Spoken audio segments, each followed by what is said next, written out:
Are we going to continue down the same road with the same Senator Norman Coleman representing us in the U.S. Senate, who doesn't represent us in the U.S. Senate, who only represents big business, oil, banks, insurance? He's voted time and time again to let the Iraqi war continue and continue and continue.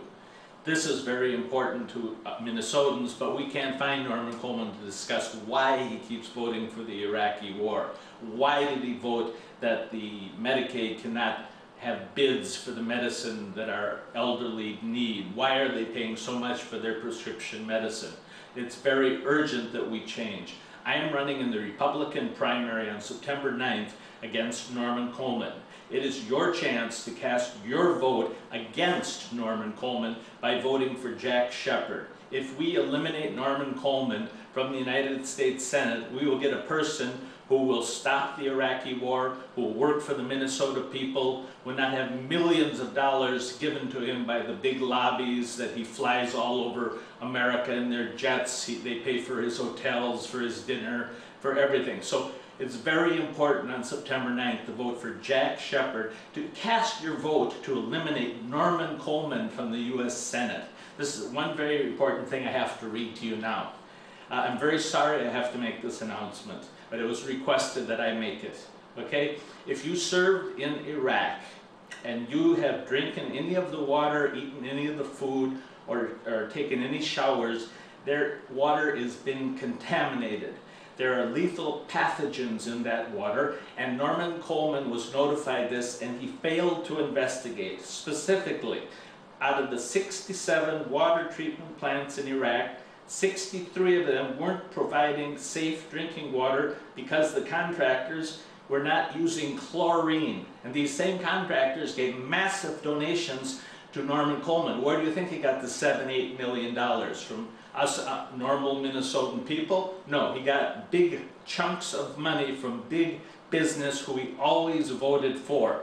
So remember, when you're voting on September 9th, you decide, are you happy with Norman Coleman? Are we going to go down the same street of a guy who doesn't listen to you? He's got his own agenda. He says he wants to get the people together. He says he's partisan.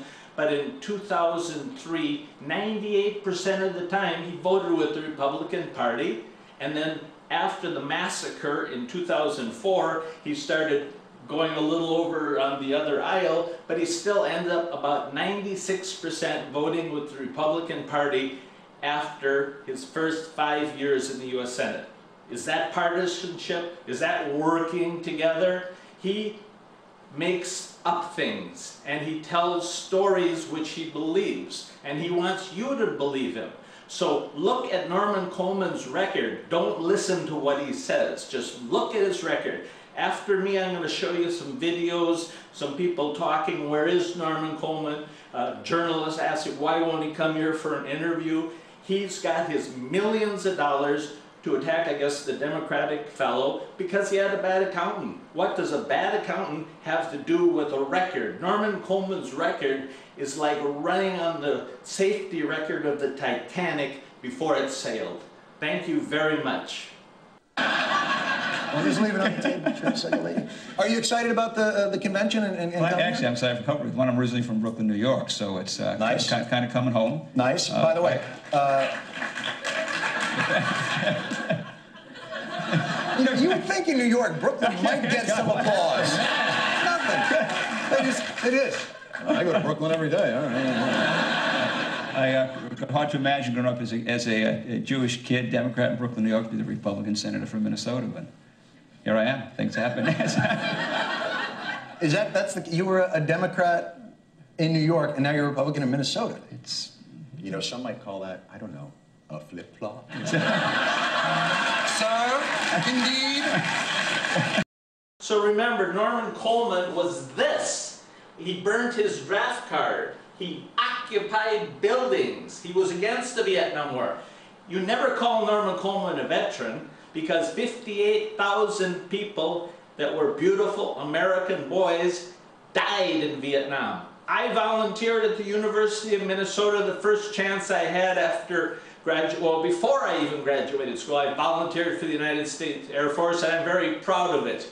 Norman Coleman, he got so scared he went on a diet. The draft board said he was so skinny he couldn't fight, but I think they said he was a little crazy if you want to get your hands on that report. Because where to get all the energy to lambast the government, to protest, to climb these buildings, to fight? You look at the guy, he's very healthy to me. He sure doesn't look like a weakling that couldn't serve in the military. He refused to serve. So how can Minnesota send back to the Senate a guy who's been bought by the big boys and refused to serve his country when everybody else did? Why was Norman Coleman? Listening to Jess was the first time I heard the word chicken hawk. That's someone who's too scared, a coward, to serve his country in Vietnam, but he's hawk enough to send people to die for him. Mr. Coleman wouldn't serve in Vietnam, and yet today he votes for everything.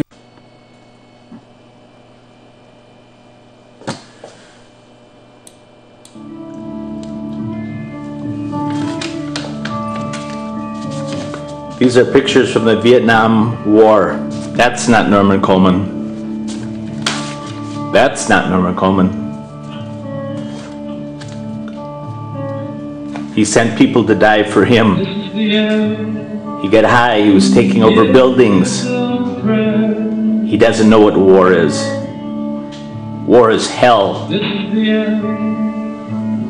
He wouldn't be sending people to Iraq if he experienced a war.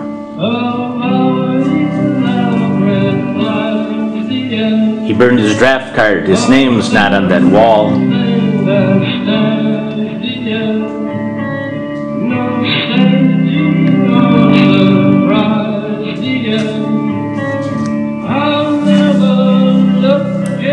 He thought it was funny when he went and said that Senator Curry didn't risk his life, didn't get shot at, didn't deserve the Purple Hearts.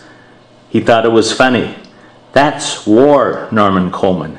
That's what our troops are facing every day in Iraq. While you were getting high, burning your draft card, losing weight, refusing to serve your country, that's what you didn't learn about, what you were sending our troops into.